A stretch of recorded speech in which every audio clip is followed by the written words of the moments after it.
بعدها سورة الانشقاق، وهي سورة مكية بالإجماع. أولها بسم الله الرحمن الرحيم: إذا السماء انشقت، أي تصدعت وتشققت وانفطرت، كما مر معنا في سورة الانفطار. تتشقق بعد أمر الله لها بالانشقاق، فما كان لها أن تفعل شيئا إلا بعد أمر الله تبارك وتعالى. إذا السماء انشقت. وفي الآية الأخرى قال الله تبارك وتعالى: ويوم تشقق السماء بالغمام. فعند انشقاقها وانصداعها يخرج من هذه الشقوق غمام، وهي السحابة البيضاء. إذا السماء انشقت وصفها الله تبارك وتعالى في القرآن بأنها سبعا شدادا، وقال عز وجل: والسماء بنيناها بأيد، أي بقوة. والأيد هنا ليس بمعنى الجارحة، وإنما هو مصدر أيد يؤيد تأييدا وأيدا، والمقصود القوة. والسماء بنيناها بأيد، فبناؤها عن قوة، وهي في ذاتها شديدة. ومع هذا بعد أمر الله لها بالانشقاق تشققت. إذا السماء انشقت، بعدها وآذنت لربها وحقت. آذنت أي سمعت أو استمعت، وهذا يدل على أن السماء تسمع، كما أنها تتكلم، وكما أنها تبكي. قال الله عز وجل: ثم استوى إلى السماء وهي دخان فقال لها وللأرض ائتيا طوعا أو كرها قالتا أتينا طائعين. وتشفق أي تخاف. قال الله تبارك وتعالى: إنا عرضنا الأمانة على السماوات والأرض والجبال فأبين أن يحملنها وأشفقن منها. وقلنا أنها تبكي. قال الله تبارك وتعالى: فما بكت عليهم السماء والأرض وما كانوا منظرين. وقلنا أن السماء تبكي بعد وفاة المسلم، أما غيره إذا مات فلا تبكي عليه. إذن السماء بعد هذه الأوصاف التي ذكرناها لكم والتي ذكرها الله تعالى في كتابه، ومن أوصافها أنها طائعة، بل لا نبالغ لو قلنا أنها مطواعة، يعني كثيرة الطاعة وشديدة الطاعة. يأمرها الله عز وجل بالانشقاق فتنشق، وآذنت لربها أي استمعت له، والاستماع هنا بمعنى الطاعة. وحقت أي وحق لها أن تسمع وتطيع. فالسماء في عظمتها لا ترتاب ولا تشك ولا تنتظر طرفة عين في امتثال أمر ربها عز وجل. وأنت يا ابن آدم حقير صغير ضعيف مسكين، وتعصي ربك وتقول سوف أطيعه وتسوف. لم يحن الوقت بعد حتى أطيعه، لم أزل شابا يافعا في مقتبل العمر، لم يزل أمامي سنوات. حج بعد زمان، وأتزوج في الحلال بعد زمان، وأتوقف عن الفحشاء والمنكر بعد زمان. تقول له قال الله وقال الرسول يقول لك سمعنا لكن لم نطع بعد. هذا الفرق بيننا وبين المخلوقات العظام. وحق لها وآذنت لربها وحقت. يأمرها والله أمر عجيب تشققي. وصاحب الإيمان الكبير لا يبالي بالأمر يمتثله وإن كان في امتثاله هلاكه. واسمعوا قول الله تبارك وتعالى في بني إسرائيل وإذ قال موسى لقومه يا قوم إنكم ظلمتم أنفسكم باتخاذكم العجل فتوبوا إلى بارئكم. كيف توبتكم؟ فاقتلوا أنفسكم ذلكم خير لكم عند بارئكم فتاب عليكم فقتلوا أنفسهم. هذا شأن صاحب الإيمان. لو أمر بذبح ولده لفعل كما كان شأن إبراهيم عليه السلام. لا ينظر إلى الأمر نفسه وإنما ينظر إلى ربه عز وجل وهو يأمره. سمعنا وأطعنا واسمع وانظرنا. ليس كمن قال سمعنا وعصينا واسمع غير مسمع وراعنا ليا بألسنتهم وطعنا في الدين.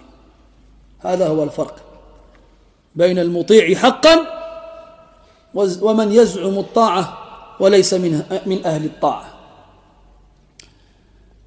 Puis on passe à la sourate suivante, au chapitre coranique suivant, qui a pour titre la déchirure.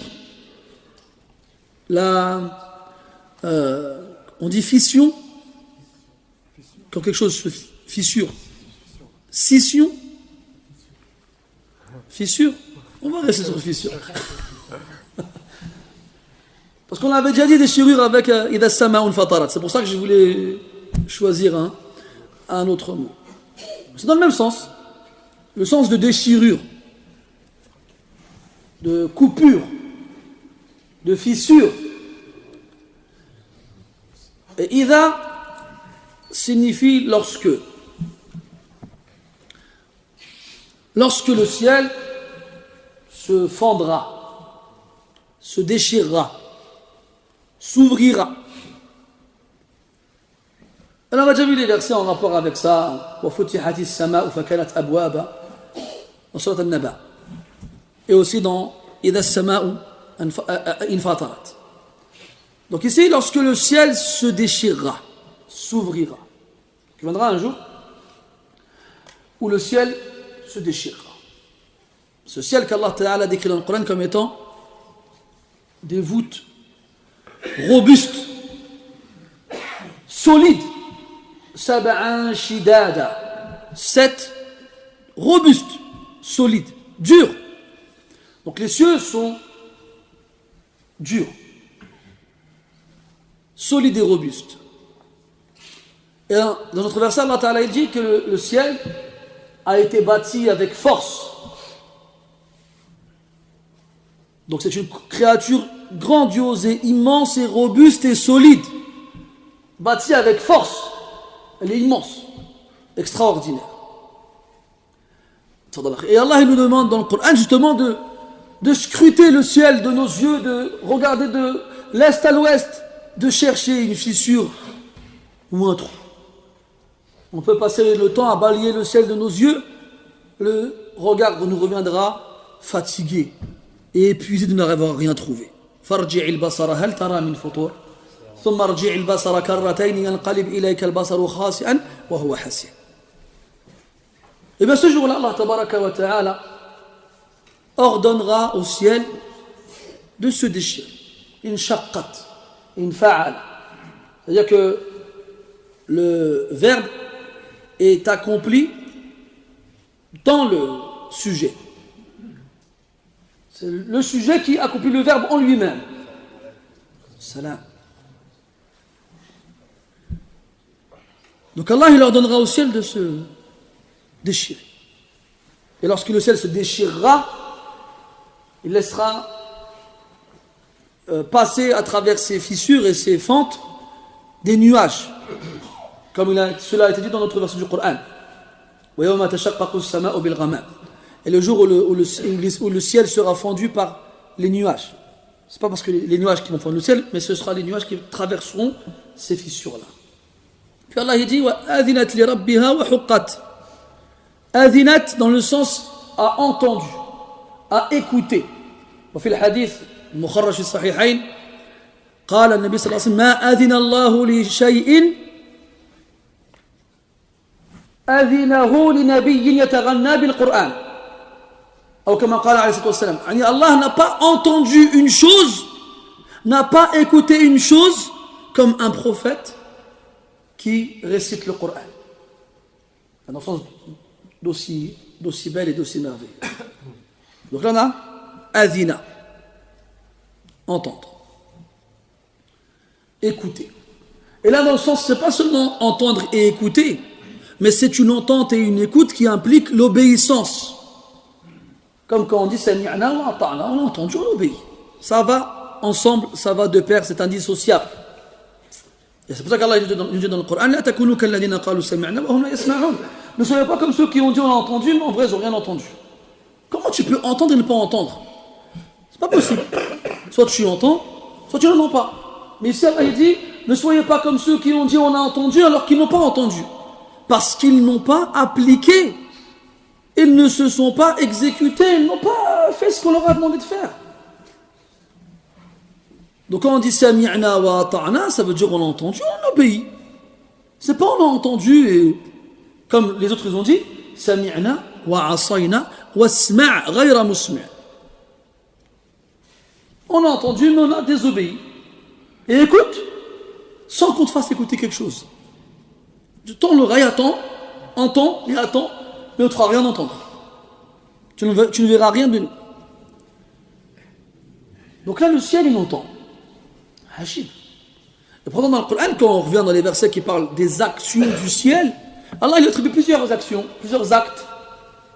La parole, l'écoute, le refus, la peur, les pleurs. Salam Allah Ta'ala, il dit, après qu'Allah il a créé les cieux et la terre, il leur a dit venez à moi de bon gré, comment on dit, de force ou de gré, c'est ça? Voilà, de force ou de gré, que vous le vouliez ou non, obéissante ou contrainte, si on voulait vraiment traduire littéralement, taw'an ou karha, par obéissance de vous-même ou par contrainte par force. Il répondit, le ciel et la terre, nous venons obéissants. Ils ont répondu, ils ont parlé. Ici, Allah nous informe que le ciel, il l'entend, il l'écoute. Dans notre verset, Allah Ta'ala dit, nous avons proposé le dépôt aux cieux, à la terre et aux montagnes. Ils le refusèrent et en eurent peur. Ils ont refusé et on a eu peur. Et enfin, Allah dit dans cette Dukhan, les cieux n'ont pas pleuré sur eux, ni les cieux n'ont pleuré sur eux, ni la terre. Et on ne leur a pas laissé une échéance supplémentaire. Donc on comprend que les cieux, ils pleurent. Dans quel contexte? Lorsque le croyant, il meurt. Parce que dans les cieux, il y a des fenêtres. Et par ces fenêtres-là, la subsistance de chaque humain, elle passe. Et lorsque le croyant, il meurt, cette fenêtre-là se ferme. La subsistance, elle descend sur lui, et ses actions pieuses, elles s'élèvent vers Allah subhanahu wa ta'ala.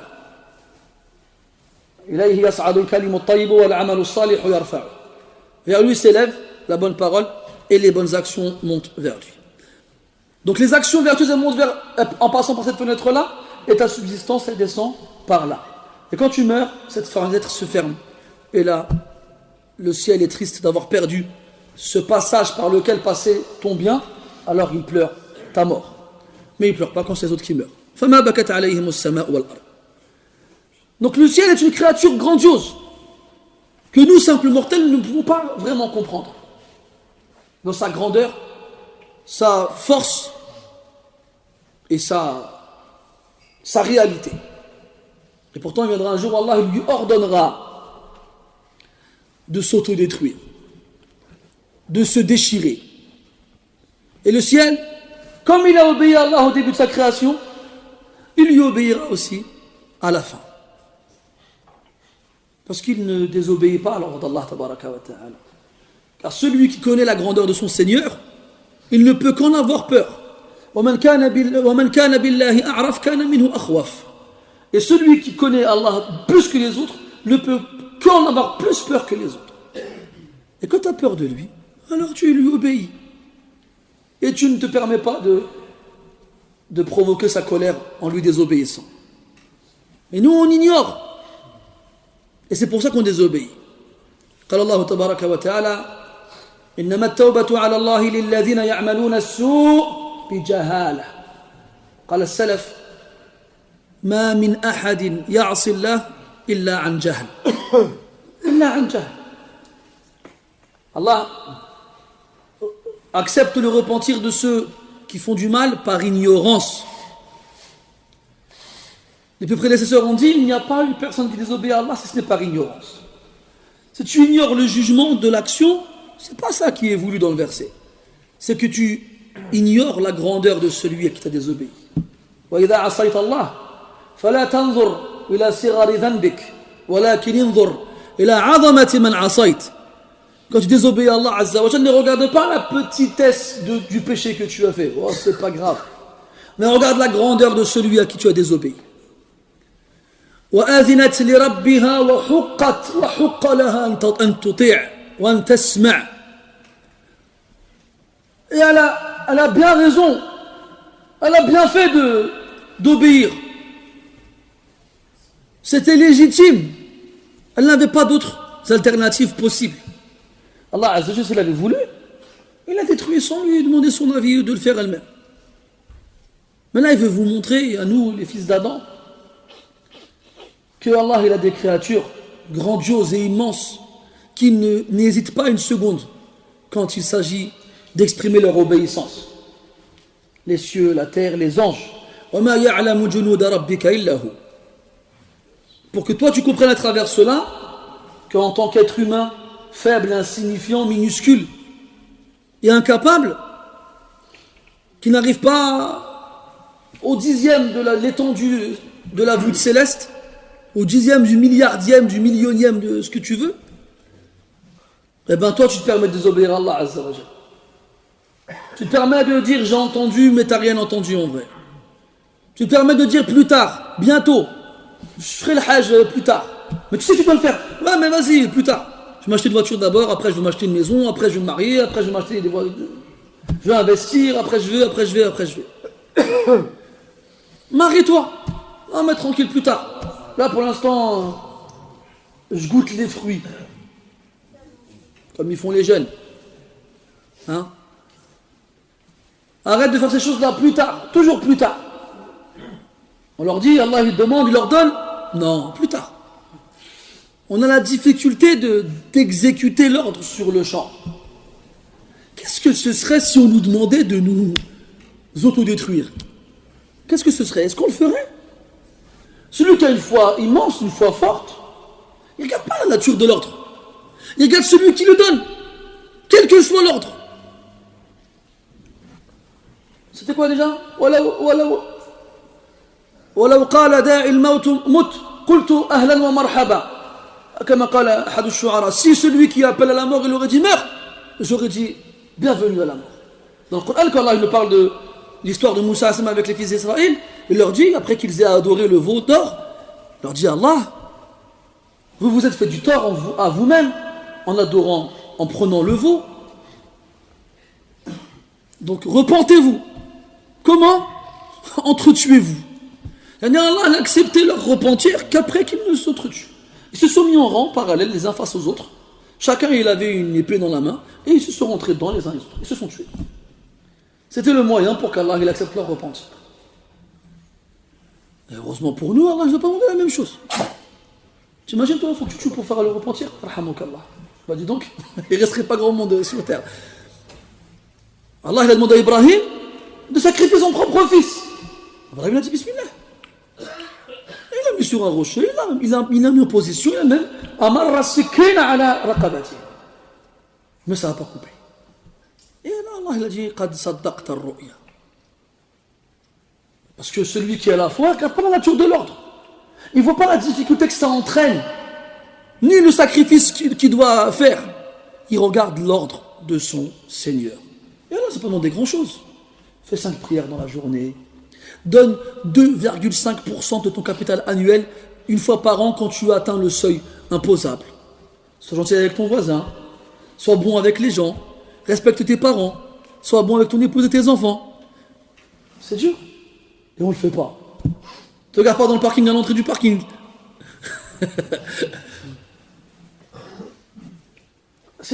Qu'est-ce que ce serait si on nous demandait de nous couper un doigt, de nous couper une oreille, là de... Hein? J'avais vu, je ne sais plus dans quel chose, c'était au Vietnam, il y avait un groupe politique, je ne sais plus pourquoi ils militaient, ils se sont réunis sur la place de Tiananmen. Vous connaissez la place de Tiananmen?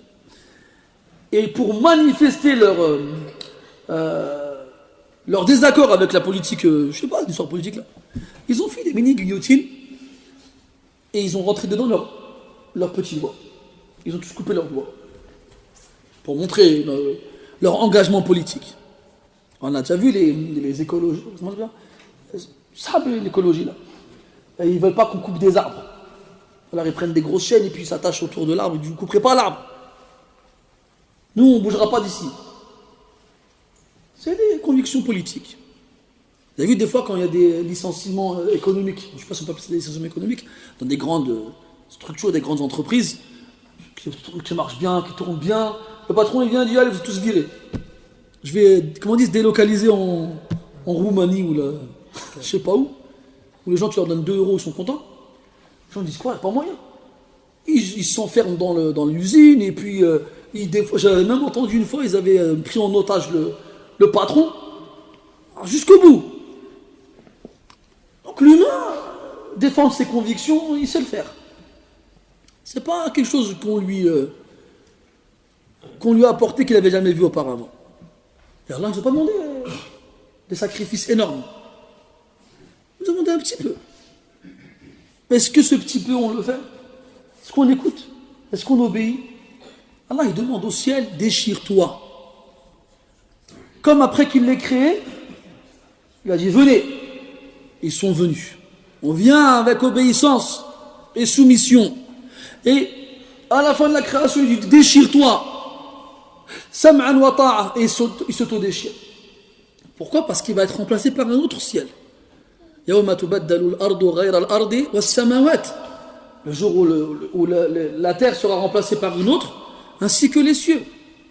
Et ces cieux-là, après s'être déchirés, Allah, il les pliera dans sa main. Pour ensuite les remplacer par d'autres.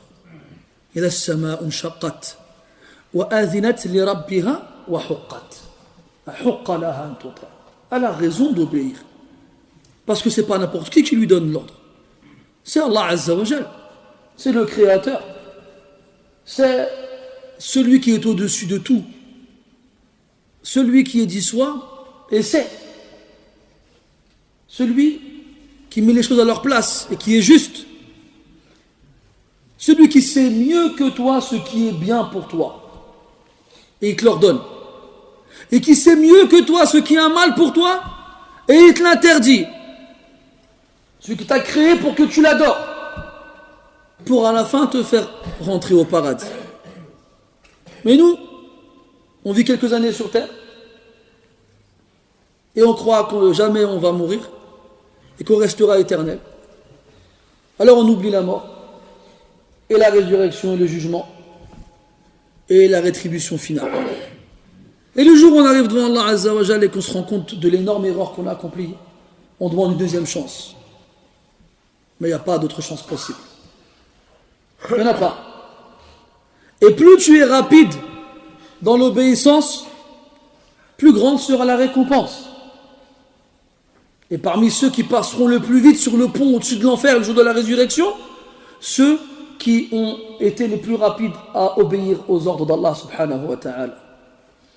Tout comme dans la tombe, quand une belle personne viendra te tenir compagnie jusqu'au jour de la résurrection, elle te dira quoi? فوالله ما علمناك إلا سريعا في طاعة الله بطيئا في معصية الله فجزاك الله خيرا. Par Allah, nous ne t'avons connu que rapide dans l'obéissance d'Allah, lent dans la désobéissance d'Allah. Alors Allah t'a rétribué de la meilleure façon. والعكس بالعكس. Alors regarde, tous les vendredis où les mosquées, mashallah, on dit mashallah en France, toutes les mosquées le vendredi elles sont pleines à craquer. Elles sont pleines à craquer. Il n'y a pas de place pour prier, pour s'asseoir. Et dans toutes ces mosquées-là, on entend crier Allah, et faites la prière, et faites l'aumône, et jeûnez, et faites le pèlerinage, et soyez bons envers vos parents, envers vos enfants, et respectez les règles de l'héritage, et envers vos épouses, et envers vos voisins, et envers les gens en général, et craignez Allah, Allah il vous voit, Allah il vous entend, Allah il a mis des anges qui écrivent vos actions, et Allah il vous fera mourir, et il vous ressuscitera, et il vous jugera, le paradis, l'enfer, et blablabla.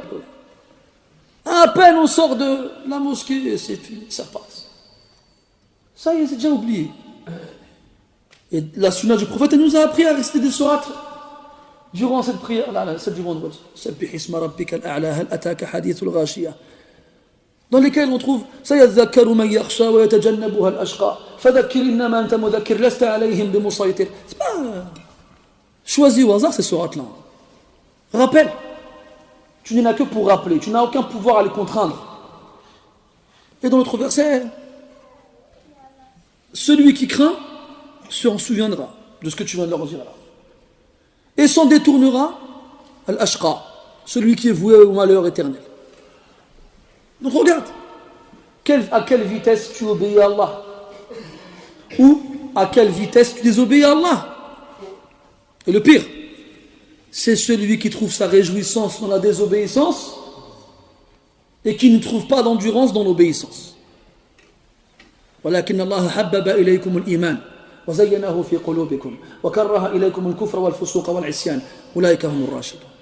Normalement, le kufr والفسوق والعصيان, ça doit être détesté chez nous. Et nous, والعياذ بالله, on aime la désobéissance.